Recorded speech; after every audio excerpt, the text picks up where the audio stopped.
Lillestrøm against Jerv, and this is the only Saturday match this weekend in the Eliteserien. It's a 3 p.m. kick-off time in the UK. So let's have a look at both these teams, and well, there's not much form to go on right now, is there? Jerv won their opening game against Strømsgodset 1-0.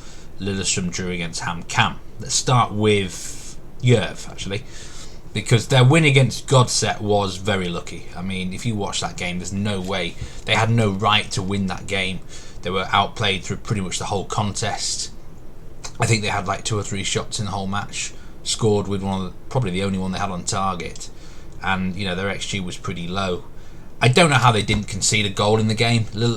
Godset were all over them, created several chances. The goalkeeper came up big. Bodies were put on the line. There were loads of block shots. But Godset also missed some good opportunities, just poor finishing. And you got to think against a better team, they would be punished. And you know, Jerv at home, they had the crowd behind them as well. They were digging in. But I think it was a worrying performance. I think we kind of saw how poor they might be this season.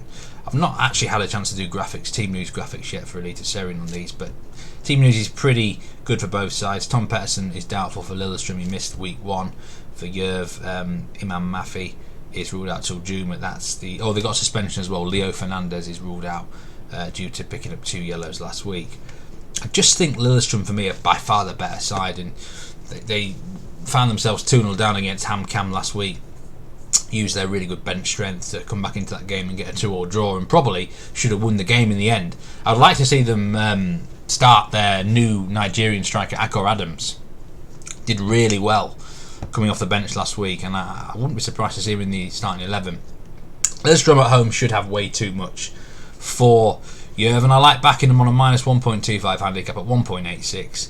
2-0 or 3-0 for me here, and look, just in case it was just a tight 1-0 or by a 1-goal win, then at least we wouldn't lose the full pick, would we? So I think take the home handicap on this particular bet. Lillestrøm should have way too much. If it kind of goes to form until last week, this is going to be a comfortable home success against Jerv.